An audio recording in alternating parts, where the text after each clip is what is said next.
Բարի երեկո հարգելի հեռուստադիտողներ, 168 TV-ն շարունակում է աշխատանքը, եթերում ռևյուն է, զրուցակիցս այսօր Հայ միավորման վարչության անդամ, պատմական գիտությունների թեկնածու Արմեն Մանվելյանն է։ Բարև ձեզ, պարոն Մանվելյան։ Բարև ձեզ։ Շնորհակալ եմ հրավերն ընդունելու համար։ Ես եմ շնորհակալ հրավերին։ Պարոն Մանվելյան, արդեն 2 օր է գլխավոր դատախազ Աննա Վարդապետյանը ազգային ժողովում են, այնտեղ է գնացել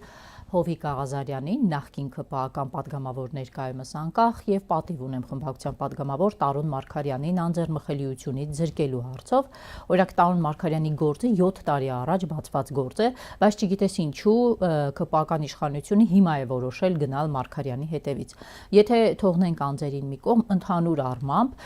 քրեական հետապնդումները, պատգամավորների հետևից գնալը, անընդհատ թալանը վերադարձնելու մասին խոսելը, արդյոք սրանք են մնացել որպես գլխավոր խաղաթուղթ 2026 ընտրություններին պատրաստվող Փաշինյանի ձեռքում, թե ինքն իր ձեռքում այլ բաներ ևս ունի, որոնք հանգիստ կարող է գործարկել։ Նայեք, այս պրակտիկան ընդդիմության ներկայացուցիչների նկատմամբ քրեական հետապնդումներ սկսել նոր բան չէ։ Այսօր քաղաքական դաշտում գտնվող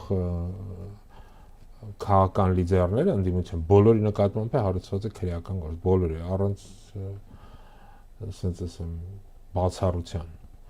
Ու սա այն պրակտիկան է, որ իրանք ակտիվ կերպով միշտ են ներդրել են։ Վերջին շրջանում սա որոշակիորեն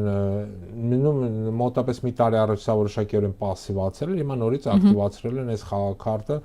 ընդդիմության ներկայացուցիչի նկատմամբ հետապնդումներ սկսելը։ Սրան նպաստում էր երկու հանգամանք, առաջինը նպաստում ճակերտավոր ասած, որ ընդդիմության տվյալ դեպքում գործողական ռեժիմը եւ նրա պարագլխի ռեյտինգները ընկնում են եւ հարկավոր է ցույց տալ իմիտացիան, որ իբր թե իրենք ինչ որ գործ են անում,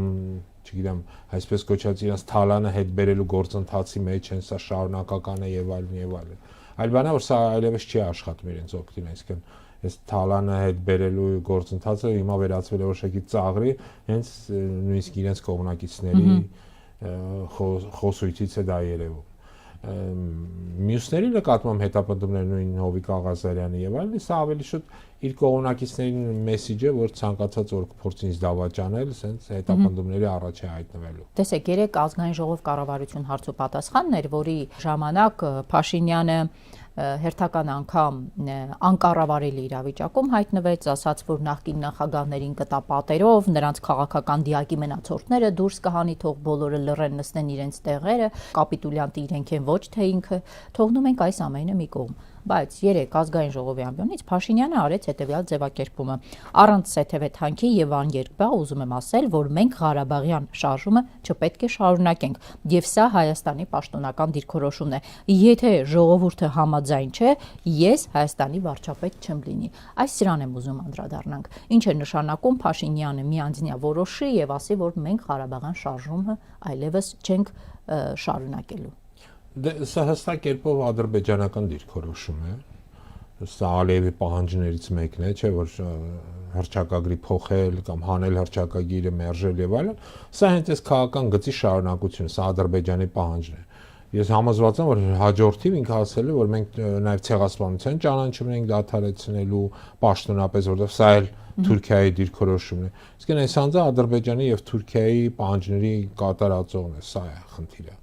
Եվ ինքը այլ կերպ չի տեսնում իր իշխանության մնալու, քանի որ իր իշխանության մնալու հանգամանքը պայմանավորված է Բաքվի եւ Անկարայի դիրքորոշումից։ Ինքն է հանգեցրել երկիրը այս վիճակում, որ մենք խորքային կախվածություն ունենք այս երկու մայրաքաղաքներից։ Մեր թշնամի պետությունների մայրաքաղաքներն են թելադրում, թե Հայաստանը ինչ քաղաքականություն է վարելու։ Բայց ինքը տեսնում է, չէ՞, որքան ինքը կանգնում է ազգային ժողովի ամբիոնից, կառավարության նիստի ուղիղ եթերում, ասում է այն, ինչ իրենից պահանջում են Ալիևը կամ Էրդողանը, միևնույն է, նրանց պահանջները չեն կանգնում։ Իրենք շարունակում են Փաշինյանին ճնշել։ Այդ դեպքում հարց է առաջանում, լավ, միջև որտեղ եք ճնշվելու Հայաստանը ներկայացնողներ, եթե դիմացից այդ կարմիր գիծը չկա, իրենք չեն կանգնում։ Տեսեք, երեք Փաշինյանը ազգային ժողովում ասում է, որ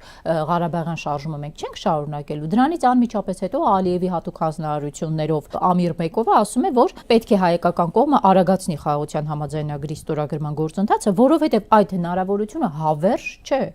Մեզ իրենք ուլտիմատում են արդեն Իհարկե, ներկայացնում։ ու այս նորմալ է։ Այս քաղաքական ռեժիմի պայմաններում գտնվել ուլտիմատումների տակ եւ անընդհատ կատարել նորմալ է, որովհետեւ սրան նախորդել է մեկ այլ երևույթ։ Այս անձինք իրենց պարագլխի հետ միասին ոչնչացրել են Հայաստանի հարաբերությունները արտաքին դաշտում բոլոր մեր, ասենց ասեմ, ռազմավարական գործընկերների հետ։ Դա թե Ռուսաստանի Դաշնությունը, դա թե Միացյալ Նահանգներն է, դա նաև Եվրամիությունն է։ Եվ դա նաև Իրանի Իսլամական Հանրապետություն։ Իսկ երբ դու մեկուսանում ես այս երկրներից քո, ասենց ասեմ, մեղմ ասած հիմար քաղաքականությամբ, սա հանգեցնում է, որ դու արդեն խորքային կախվածության մեջ ես ընկնում Ադրբեջանից եւ Թուրքիայից։ Եվ նրանք են թելադրում, դու կմնաս իշխանության, թե քեզ կհանեն իշխանությունից։ Քո նկատմամբ ինչ որ սահմանին ավանտյուրաներ կլինեն, թե չեն լինի։ Այսինքն, երբ որ դու հայտնում ես այս երկուսի շրջապատումից, բարձր անկանդատ քո նկատմամբ նոր պահանջներ ներկայացնելու։ Եվ այդ պահանջները երբեք կանգ չեն առնել։ Եթե ինքը նույնիսկ Կատարի բոլոր պահանջները չէ, ինքը ստորագրել այդ խայտարակ փաստաթղթի տակ, որի մասին մենք նույնիսկ շատ քիչ բան գիտենք։ Որը նկատի ունեք։ Ну, այսպես կոչված, պատրաստում է ստորագրել, այսպես կոչված խաղաղության պայմանագիրը, չէ՞։ Մենք շատ քիչ բան գիտենք այդ փաստաթղթի մասին։ Միայն վերջին երկու կետերի մասին, որի տարբեր հայտարարություն եղել, դա սահմանադրության փոփոխություն, այսպես կոչված Զանգեզուրի միջանց, բայց ինչի մասին են հաջորդ 17 կետերը, ոչ ոք չգիտի։ Սա գաղտնի փաստաթուղթ է մնում։ Համոզված եմ, որ այն 17 կետերը էլ ավելի վատն են։ Բայց այս մարդը համաձայնել է ստորագրել այդ փաստաթղթի տակ միայն մի նպատակով, որ մնա իշխանության եւ փորձի հաջորդ ընտրություններից առաջ ծախի այդ փաստաթուղթը ժողովրդին, որ տեսեք մենք կնքեցինք խաղաղության պայմանագիր։ Այսինքն ադրբեջանական կողմից ներկայացված ուլտիմատումը նրա մասին է, որ նաեւ կրճատվում է Փաշինյանի իշխանության մնալու ժամկետը։ Եվ արդյոք այդ ուլտիմատումի նախերգանք էին վերջին շրջանում սահմանային լարվածությունները, գրակոծները ադրբեջանական կողմից ամեն օր տարածվող ապատեղեկատվությունները։ Այդ ուլտիմատումը նրա մասին է, որ Փաշինյանը մնալ չմնալը կախված է Բաքվի դիրքորոշումից։ Այդ դրա մասին է, որ միայն իրենք են որոշում Փաշինյանը կշարունակի մնալ իշխանության, թե նրան կհանեն Ադրբեջանի ինչ որ կազմակերպված ավանտյուրայի սահմանային լարվածության հետևանքով։ Թող այնպեսի տպավորություն չթողի, որ իրենք կարողանում են իրենց, ասենց ասեմ, ծախվածությամբ կամ զիջումներով անընդհատ շահել Ադրբեջանի, չգիտեմ, ինչ որ բարեհաճություն իրենց հանդեպ։ Ադրբեջանը բավական արհամարանքով է վերաբերում Ալիևի կլանը այսօրվա Հայաստանում գործող քաղաքական ռեժիմի նկատմամբ, որտեվ իրենք բավական լավ ուսումնասիրելով Հայաստանը շատ լավ հասկանում են, որ անկախ նրանից թե ինչ էլ ստորագրի, սա վերջի վերջո իրենց իշխանությունը հավերժ չէ, Հայաստան գործող քաղաքական ռեժիմի իշխանությունը հավերժ չէ, գալու են նոր մարդիկ եւ նոր պահանջներ են ներկայացնելու, եւ իրենք մի կողմից նրանից պահանջում են ամեն ինչ, որպես ինքը ամեն ձևով կատարի Ադրբեջանի պահանջները, սակայն մյուս կողմից էլ շատ լավ հասկանում են, որ ցանկացած ռեժիմ ինչ որ մի օր փոխվելու է, տապալվելու է, հետո նաեւ Հայաստանում, եւ իրենք ուզում են հասկանան հետո ինչ են անելու։ Բայց մյուս կողմից այս ընթացքը փորձում են օգտագործել հնարավորինս զիջումներ կորզելու Հայաստանի կողմից, ստիպելու ստորագրել մի փաստաթուղթ, որը ըստ իրենց պատկերացում, այսինքն ըստ Բաքվի պատկերացում լինելու անշրջելի, եւ հետագայում ով էլ գա իշխանության, նրանք ցույց են տալու այս փաստաթուղթը, ասեն որ տեսեք, ձեր նախկին իշխանությունները կամ չգիտեմ ով է, կարեւոր չի, ստորագրել է սենց կետեր։ Ինչ է նշանակում ստորագրել փաստաթուղթ, որը լինելու է անշրջելի, նույն Բաքվի տրամաբանությամբ։ Ինչքան ես եմ հասկանում, իրենք նախևառաջ դա հասկանում են Հայաստանում գործող սահմանության փոփոխությունը։ Բայց դա էլ անշրջելի չէ։ Կգա հաջորդ իշխանությունը, կբերի նոր սահմանադրություն։ Համաձայն եմ, բայց գոնե այս պայմաններում իրենք որոշակի, ասեմ, գառանտիան երաշխիքներ են ստանում, որ սա արագ տեղի չի ունենա գոնե։ Եվ հետեւաբար իրենք նույնիսկ իրենց ստորագրած փաստաթղթին չեն հավատում, քանի որ նաև տեսնում են, որ այսօրվա գործող քաղաքական ռեժիմը լեգիտիմ չէ։ Այսինքն լեգիտիմ չէ այն իմաստով, ինքը չունի աջակցություն ժողովրդի մեջ։ Ժողովրդի ճնշող մեծամասնություն դեմ է այսօրվա Հայաստանում գործող քաղաքական ռեժիմը։ Այսինքն որևէ կողմ չի ուզի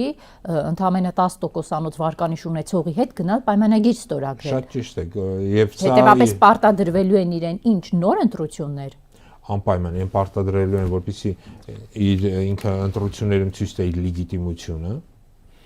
որ ինքը որոշակի գոնե աջակցություն ունի բնակչության մեջ, եւ բացառված չէ նաեւ որ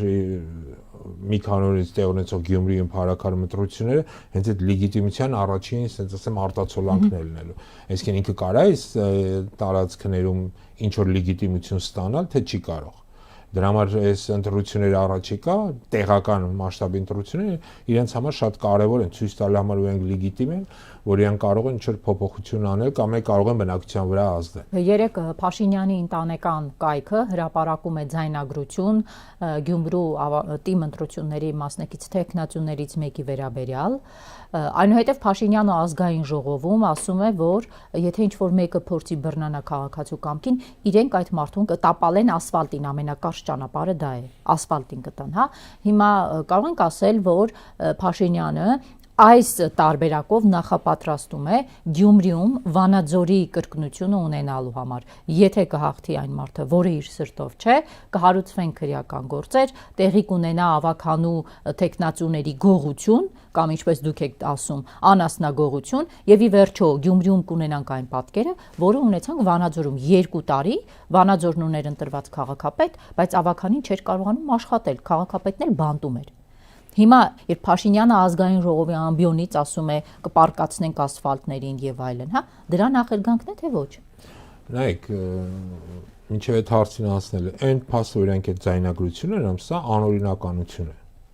որտեղ նմանատիպ ձայնագրությունների հրապարակումը պետք է ցույց տվի թե դրա աղբյուրները ովքեր են ձայնագրությունները, ազգային անվտանգության ծառայությունները, եթե ինքնարյապ է, ինչու է մասնավոր թերթի, անկախ նրանից թե թերթի տերը ով է, տրամադրել դա եւ այլն։ Սա նաեւ ցույց է տալիս այն ինչ որ մենք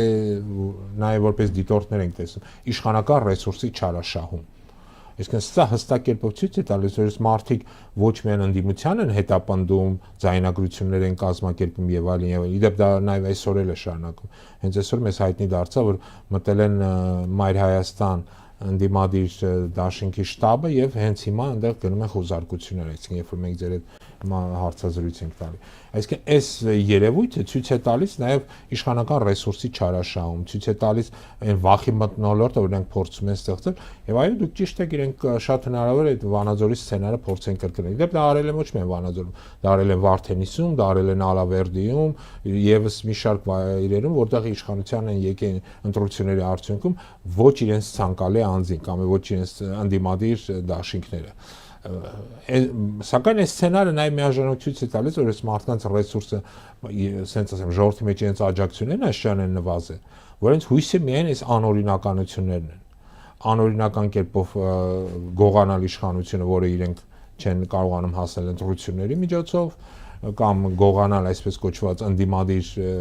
ավականներին եւ բերել իրենց դաշտ եւ այլն եւ այլն։ Այսինքն այս անօրինականությունը նաև ցույց են տալիս մյուս կողմից այս իշխանության թուլությունը։ Ընդդիմադիր դաշտում կա միևնույն ժամանակ սպասում, որ Գյումրիում թիմ ընտրությունների արդյունքները հեշտ է լինելու պրոյեկտել համապետական մակարդակում, ձեր սպասումները ինչպիսին են։ Դուք եք կարծում, որ եթե ընդդիմությունը Գյումրիում հաղթեց, ուրեմն կհաղթի նաև համապետականում։ Նայեք, սա միանշանակ սա պատասխան չկա, որտեղ միշտ հիշեք, տեղական ընտրությունները նաև ընտրություններ են անձանց միջև։ Անձի ֆակտորը սա կարևոր է։ Համապետական ընտրությունը ինքը ավելի շատ քաղաքական ընտրություն է, քաղաքական ֆակտորի կարևորությունը կա։ Տեղական մակարդակով ընտրություններում երբեմն այդ անձի ֆակտորը ավելի է կարևորում, քան թե քաղաքական, թե ինչ քաղաքական կուսակցություն ներկայացում, որտեղ որ դուք տեղական մակարդակում մարդկանց հարցնում եք ում կընտրես, ինքը կասում է, չգիտեմ, Պողոսին կամ Պետրոսին։ Եվ ասում ես, որ Պողոսը ներկայացնում է այս կուսակցություն Պետրոսին, իրեն կարող են նույնիսկ տեղակել չլինեն։ Իսկ այս երևույթը եկեք ընդունենք, որ գոյություն ունի։ Ինքը տեղական ընտրությունները քաղաքականացված չեն, ինչքան համապետական։ Սակայն միաժամանակ սա իսկապես ցույց է տալիս նաև գործող քաղաքական ռեժիմը տեղերում ունի ինչ որ մարդկանց, որոնց միջոցով ինքը կարող է ընտրություններ հաղթել, թե ոչ։ Այսինքն անձի ֆակտորը եւ անձի ֆակտորն է կարևոր, եւ նաեւ քաղաքական ուժի ֆակտորը, թե ինչքանով ինքը կարող է գեներացնել իշխանական ռեսուրս, ինչքան էֆեկտիվ կարող է օգտագործել, որտեղ սա էլ կրկնեմ, իշխանական ռեսուրսի էֆեկտիվ օգտագործումը, ասես ճակերտավոր ասենք, սա նաեւ ցույց է տալիս ինքը ինչքանով է վերահսկում իրավիճակը տեղում։ Եթե ինքը դրան չի կարողանում հասնել հաջողության, այս ամենը ունենալով հանդերձ ֆինանսական, իշխանական ռեսուրսներ, սա նշանակում է նաև ցույց է տալիս ինքը ինչքան թուլացել է, նաև իր կենտրոնը ինչքանով է թուլացել։ Գյումրու եւ Փարաքարի ընտրությունների հետ կապված Հայաքվեն դիտորդական առաքելություն է իրականացնելու ընդհանրապես բոլոր ընտրություններում ընդդիմությունը իշխանության հակառակ կողմում կանգնածները միշտ ունեցել են դիտորդների խնդիր։ Հիմա այս առումով եւ Գյումրիում եւ Փարաքարում ինչ են ունենալու, որտեղ դիտորդների ներկայությունը եւ բուն ընտրության ժամանակ եւ նաեւ հաշվարկների ժամանակ շատ կարեւոր է։ Նայեք, մենք այս բանին ունենք գրանցված 170 դիտորդ, գրանցված կենտրոնական ընտրական հանձնաժողովի կողմից, Հայաքվեն ամենամեծ դիտորդական առաքելությունն է ներկայացնում, մոտավորապես եթե չեմ սխալվում 4 թե 5 դիտորդական տարբեր կառույցներ են մասնակցում, մենք ավելի շատ դիտորդ ենք ներկայացնում, քան թե մնացած 4-ը միասին վերցրած։ Եվ մեր նպատակն է ամբողջովին վերահսկել ընտրությունները, որտեղ մենք նաև մեր առաքելությունն ենք դիտում, որպես Հայաքվե կոչվող կազմակերպություն աջակցել ու պաշտպանել են քվեն, որը ժողովուրդը տալու է այս կամ այն քաղաքական ուժին անկախ նրանից թե ում կլա։ Իսկ մենք այս առումով չեզոք ենք, ոչ մի քաղաքական ուժի չենք աջակցում, սակայն մենք աջակցում ենք բնակչությանը, ժողովրդին, որպեսզի նրանք տեր լինեն իրենց քվեին, եւ մենք նաեւ կոչ ենք արել մեր մի շարք կոչերում եւ ես էլ եմ այսօր կոչանում բոլորին անպայման պարտադիր կերպով գնալ ընտրությունների։ Այո, մասնակցությունը։ Որտեղ մասնակցությունը շատ կարեւոր է, այսինքն գնացեք տեր կանգնեք ձեր ընտրություններին, ձեր քվեին։ Անկախ նրանից թե դուք որ քաղաքական ուժին եք աջակցում, գնացեք եւ որտեղ դա ոչ միայն ձեր պարտավորությունն է, այլ նաեւ ձեր պարտքն է։ Դա նաեւ պետության հզորացման, մեր հայրենիքի, ասենց ասեմ, նկատմամբ ձեր սիրո դրսևորման ձևերից մեկը է։ Ուզում եք հենց այս ձևով սա կոչենք, բայց շատ կարևոր է, պեսի մասնակցեն եւ տեր լինեն իրենց քվեն։ Մենք մեր կողմից խոսք ենք տալիս, որ մենք մինչեւ սկզբից մինչեւ վերջ վերահսկելու ենք, որպեսզի այդ քվեն տեղ հասնի, որպեսզի չխաբեն, չմոլորեցնեն մարդկանց, չփորձեն կեղծիքներ իրականացնել, իսկ այդպիսի հնարավորություններ միշտ էլ կա, ցավոք սրտի, որպես կանոն այդպիսի հնարավորության տիրապետում է գործող քաղաքական իշխանությունները։ Երբ ասում եք 170 դիտորդ ունենք, քանի ընտրատեղամաս է Գյումրիում, դուք բոլոր ընտրատեղամասերում եք ունենալու դիտորդներ եւ նաեւ Փարաքարում։ Գյումրիում կա 82 ընտրատեղամաս, Փարաքարում 16, այո, մենք բոլոր ընտրատեղամասները փակելու ենք, շատ ընտրատեղամասերում ունենալու ենք երկուական ներկայացուցիչ, ասենց ասենք, մենք որոշակի մոնիտորինգ ենք արի եւ նկատել ենք որոնք են ասենց ասենք խնդրահարույց ընտրատեղամասերը եւ այնտեղ երկուական ներկայացուցիչ ենք ներկայացնելու բացի այս դիտորդներից նաեւ մենք ունենալու ենք ասենց ասենք շարժական դիտորդներ, այսինքն դիտորդներ, որոնք մեքենաներով շրջելու են, որոշակի իրավական կամ այլ տիպի աջակցություն են ցույց տալու մեր մյուս դիտորդներին, ովքեր տեղերում են նստած լինելու։ Այսինքն բավականին մեծ ընդլայնված աշխատանք է իրականացվել, որպեսզի այն քվեները, որոնք ժողովուրդը տալու են այս կամ այն քաղաքական ուժին, իսկապես տեղ հասնեն։ Հիմա Հայաքվեից անցում կատարենք Հայաքվեի բառը վերցրած եւ մի փոքր փոխած Եվրաքվեին։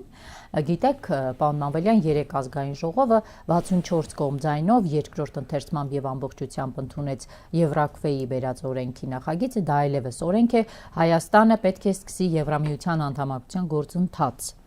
Հիմա Հայաստանը ՀԱՊԿ անդամ երկիր է, Հայաստանը ԵԱՏՄ անդամ երկիր է, Հայաստան, Ռուսաստան, Հայաստան, ԵԱՏՄ առևտրաշրջանառությունը տասնյակներով անգամ ավելի է Հայաստան Եվրամիություն առևտրաշրջանառությունից եւ նման վիճակագրական պատկեր ունենալու զուգահեռ մի խումբ մարդիկ ասում են պետք է գնանք Եվրոպա, ԿՊԱ-ական մեծամասնությունն էլ ասում է բարի։ Ինչ ենք ունենալու, սա ըստ ձեզ մնալու է ընդամենը թղթի վրա օրենք, թե իսկապես այս իշխանությունը կգնա ռեալ քայլերի, օրինակ Ռուսաստանին շանտաժի ենթարկելու ճանապարհով կամ Ռուսաստանից իր նեղացվածությունն ավելին գծելու համար։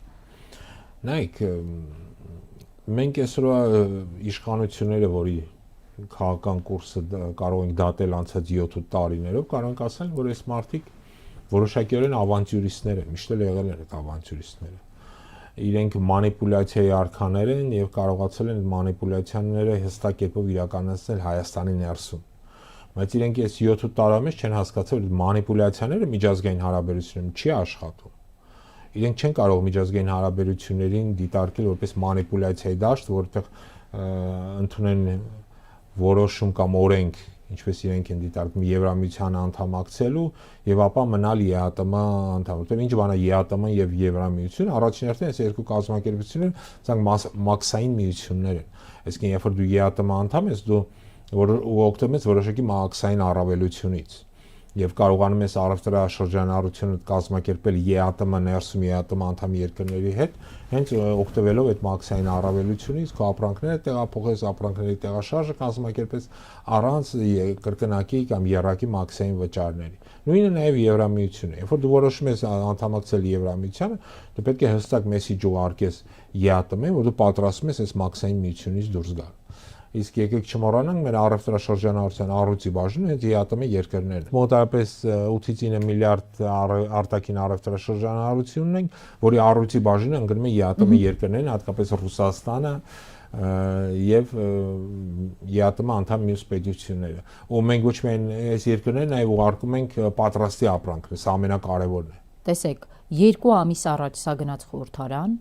որոշակի ժամանակահատվածով չմտավ ԱԺ նիստ, իբրև թե իրավական ինչ-որ հարցեր կային, եւ հիմա ԿՊԱ-կան մեծամասնությունը սա ընդունում է։ Ռուսաստանին շանտաժ անելու տար բաղադրիչ կրում է սա, թե ոչ, որ իրենց նպատակահարմարության պայմանավորված երբ ուզեն օգտագործեն։ Նորից եմ գրկում, ես չեմ կարծում, որ սրանով հնարավոր է Ռուսաստանին շանտաժի ենթարկել։ Այս մանիպուլյացիայի քաղաքականությունը, որ իրենք փորձում են կիրառել միջազգային հարաբերությունում, սա շատ ողորմելի իրենց արտաքին քաղաքականության այս ձախողումների հերթական արդյունքներ լինելու։ Սա իմ կարծիքով ավելի շատ ներքաղաքական խնդիրներ լուծելու համար է ուղղված, որտեղ քանի որ իրենք կորցնում են իրենց ռեյտինգները եւ այդ ռեյտինգների կորուստի արդյունքում չեն կարողանում վերականգնել նոր քաղաքական ինչ որ ռեյտինգներ ձեռք բերել, իրենք գնում են sense մանիպուլյացիաների առանձինս նա, որ տեսեք, եթե դուք մեզ աջակցեք, մեզ քվետակ, մենք կարող է դառնանք Եվրամիության անդամ կամ շարժվենք դեպի Եվրոպա։ Մենք ինքներս էլ ենք հասկանում, որ Եվրամիության անդամակցության համար հարկավոր է որ առաջին հերթին Եվրամիությունը ինքը ցանկություն հայտի քո հետ ինչ որ գործընթաց սկսի։ Մենք տենում ենք, որ Եվրոպայից նման արձագանքներ, մեսիջներ չկան, ու դժվար է թե մոտակա օրերին լինի կամ մոտակա տարիներին։ Հստակ հասկանում ենք, որ դա անհնար է հատկապես հիմա, երբ որ այս արտաքին միջազգային կամ աշխարհակահական այս փոփոխությունների պայմաններում։ Սա որոշակի մեսիջ է ներքին խոհանոցին փորձ անել իրենց ռեյտինգները փրկել այս անկումից, որի մեջ իրեն գտնվում։ Եվ մեկ հարցի էլ կուզեմ անդրադառնալ, պարոն Մանվելյան, երեք հայտնի դարձավ, որ Հայաստանն ու Թուրքմենստանը բանակցում են Իրանի տարածքով դեպի Հայաստան թուրքմենական գազի ներկրման գործարքի շուրջ։ Հայկական կողմը ցանկություն է հայտնել նախապատրաստել գործարք Թուրքմեն գազ պետական կոնցեռնից բնական գազի գնման համար, որի հետ կապված արդեն տեղի ունեցել քննարկումներ, բանակցություններ, այսինքն Հայաստանը ուզում է Թուրքմենստանից գազ գնի եւ Իրանի տարածքով հասցնի Հայաստան։ Խոսքը գնում է 600 միլիոնից մինչև 1 միլիարդ խորանարդ ծավալով գազի ձեռքբերման մասին։ Սա որքանով է իրատեսական։ Այստեղ այս հաղորդագրության մեջ մի կարևոր բաղադրիչ էլ կար, թե որքան գազ հայկական կողմը կկարողանա գնել, այս հարցով բանակցությունները կան, արդյունքները կան, բայց թե ինչ գնով կկարողանա գնել, այդ մասով դեռ համաձայնություն չկա։ Նայեք, նորից եմ գրկում, սա էլի այդ ավանտյուրայի իրենց արտաքին քաղաքականության մեջ ավանտյուրիստ լինելու իրենց հակումների մասին է խոսում։ Որտեւ սա նոր բան չի իրականության մեջ, ասեմ, Հայաստանը վաղուց էլ միշտ էլ Թուրքմենստանի հետ ունեցել է բարեդրացիական հարաբերություններ, իդեպ նախկինում։ Հիմա իրանք բավականորեն փչացրել են մեր հարաբերությունները Թուրքմենստանի հետ, որտեղ Թուրքմենստանը այն թուրքալեզու այն քիչ պետությունները, որի հետ մենք իսկապես բավականին լավ հարաբերություններ ենք ունեցել մինչև սրանց գալ իշխանության։ Սրանց գալուց հետո մենք այնտեղ երկար տարիներ նույնիսկ դեսպան չենք ունեցել։ Իրենք բավական հաջող կերպով, ասենց էլի ճագերտներով այդ հաջող բառը վերցնենք, ավերել են հարաբերությունները Թուրքմենստանի հետ, ինչը մեր համար միշտ ռազմավարական նշանակություն է ունեցել թուրքական, թուրքախոս աշխարհում ունենալ մեր sense հենարանը, որը միշտ եղել է Թուրքմենստանը, որը նաև որոշակիորեն հակադրբեջանական տրամադրված պետություն է եղել միշտ։ Սրանք ոչնչացրել են այդ հարաբերությունները, այդ որակը, որտեղ նույնիսկ դեսպան չենք ունեցել։ Հիմա փորձ անել ցույց տալ, որ իբրև Թուրքմենստանի հետ եկել են համաձայնության, ինչ որ գազի պաշար կգա Թուրքմենստանից, սա ես քիչ հավանական եմ համանում։ Տեսականորեն ինքը հնարավոր է։ Տեսականորեն այդպես բանակցությունները միշտ վարվել են, բայց միշտ խնդրեմ է եղել հենց այդ գնի շուրջ գալու համաձայնություն։ Հիմա էլ չունեն համաձայնություն գնի շուրջ։ Իհարկե, հետևաբար եթե դու չունես համաձայնություն գնի շուրջ, sense հաղորդագրություն տարածել է մեղմ ասած լուրջ չէ, էլի շատ մեղմ ասեց։ Իսկ իրականությունում դա հիմարություն է ուղղակի։ Նախ եկեք գնի շուրջ համաձայնության, հետո խոսեք, կարակ բերեք թե չեք կարա բերեք։ Սա դարձյալ ռուսական կողմին իրենց հակառուսականությունը ցույց տալու համար է արված նույն այս հաղորդագրությունը։ Սա իրենց մտավոր դեգեներատիզմի կներեք էլ այս արտադրության համար ցցուն դրսևորում է։ Իսկ իրենք չգիտեն ինչ անեն, նմանատիպ ընդունում են Եվրամիության անդամակցություն, երբ որ մենք Եվրամիությունից չունենք, հայտարարում որ իբր թե եկել են համաձայնության Թուրքմենստանի հետ, որ գնի շուրջ համաձայնության չունեն։ Թուրքմենստանը ահռելի պաշարներ ունի գազի եւ կարող է Հայաստանին մատակարարել գազ։ Իսկապես դա հնարավոր է տեսականորեն։ Սակայն այստեղ մի քանի հանգամանք է պետք։ Նախ, առաջին հերթին գնի շուրջ համաձայնության 1, երկրորդը Իրանի Իսլամական Հանրապետության հետ համաձայնություն։ Ասում են դա ունենք։ Իրանը համաձայն է բանակցություն, հանգուցային մասնակիցներից մեկը Իրանն է, բանակցություններ են վարվել նաև իրանական կողմի հետ, Իրանը համաձայնություն է տվել։ Բայց այ գնի մասով չունենք ոչինչ։ Ես համոզված չեմ, որ Իրանը համաձայնություն է տվել։ Եկեք սա էլ կասկածի տակ դնենք, էլի, որտեղ Իրանը որոշակի շահեր ունի, Իրանը ժամանակ առ ժամանակ Թուրքմենստանից վերցնում է գազ եւ այն տալիս է օրինակի համար Թուրքիային։ Գինն էլ ասեմ, ես գիտեմ այդ գինը։ Թուրքիային ինքը տալիս է $400 1000 խորանակ մետր է թուրքմենական գազը։ Հիմա ինչքանով կտա Հայաստանը, ես չգիտեմ։ Բայց որպեսզի պատկերացրեք, ասեմ, Հայաստանը Ռուսաստանից վերցնում է այդ գազը $165։ 165 եւ 400-ի մեջ բավականին ահռելի տարբերություն կա։ Հետևաբար սրանք են ասենց առանցքային հարցերը։ Նաեւ հիշեցնեմ, ովքեր չեն հիշում, որ Իրանի Իսլամական Հանրապետությունը եւ Ռուսաստանը բառացիորեն 2 ամիս առաջ կնքեցին ռազմավարական համագործակցության պայմանագիր, որի ըստ այդ պայմանագրի նաեւ Ռուսաստանի Դաշնությունը սկսում է գազ մատակարարել դեպի Իրանի Իսլամական Հանրապետություն։ Այսինքն իրենք խորքային եւ ռազմավարական կապեր ունեն միմյանց հետ եւ հետեւաբար փորձել մտնել sense ավանտյուրաների մեջ, սա մտավոր տհասության դրսևորում էլի կներեք։ Շնորհակալ եմ։ Ես եմ շնորհակալ։ Հարգելի հեռուստադիտողներ, հիշեցնեմ զրուցակիցս այսօր Արմեն Մանվելյանն էր, այսքանը ցտեսություն։